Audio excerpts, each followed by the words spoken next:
Good evening and welcome to Midnight Movie Club and my review of Relic. Relic was written and directed by Natalie Erica James, with the film being her feature debut. It stars Emily Mortimer, Bella Heathcote and Robin Nevin. Relic follows Kay and her daughter Sam as they head out to Kay's old family home where her mother still lives. Her mental state has clearly been decreasing for some time and she has now gone missing, so it is up to Kay, Sam and the local police to find her. Once Edna finally returns home, things are not as they seem. Something has come back with her and it intends to consume the home and everyone in it. Straight off the bat, I want to let everyone know that Relic is a different type of ghost story. It's not your jump scare filled bag of horror cliches. I don't think there is actually one jump scare in here. It almost felt more like a J-horror where atmosphere is everything. Relic manages to create such an unsettling atmosphere and consistent tone of dread from fade in to fade out. At no point in the film do you feel hope or a chance of coming out of this all okay for the characters. The film is dark and brooding with a dreamlike quality in places. What begins as what you may see as a simple ghost story quickly evolves into a horrifying metaphor for dementia and what it can do not just to those who suffer from it, but also their loved ones around them.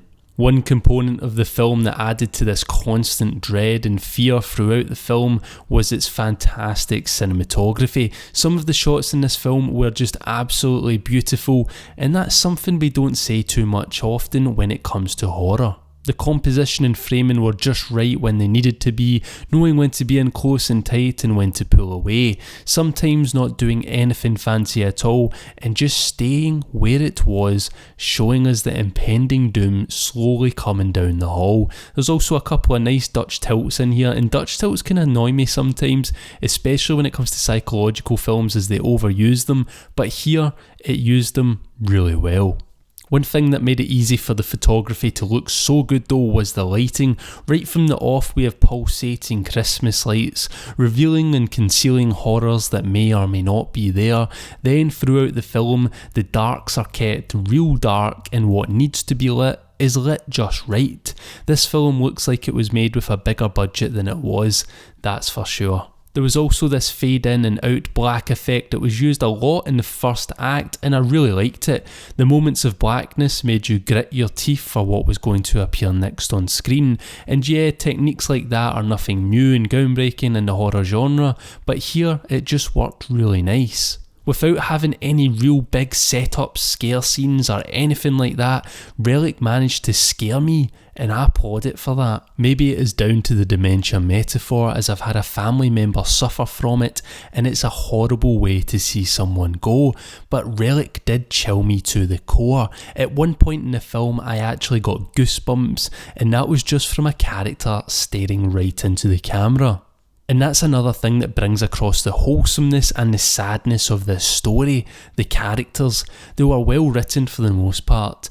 Not anything particularly special about them, but for me that made them more real, and the performances from the three main characters were raw and chock full of emotion. I loved how full of herself and headstrong Edna was for someone suffering from dementia, and I liked how Kay grew over her arc, becoming softer and more understanding.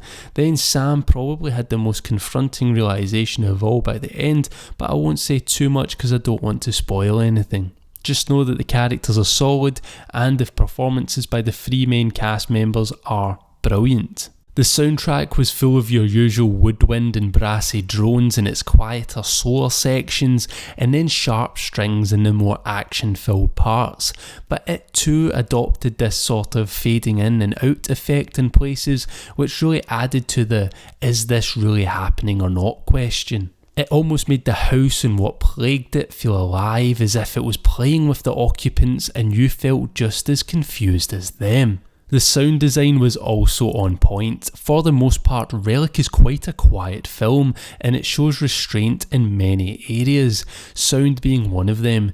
The sound rarely took over and was overbearing, but when it was needed it thumped home, aiding the visuals it was accompanying very well.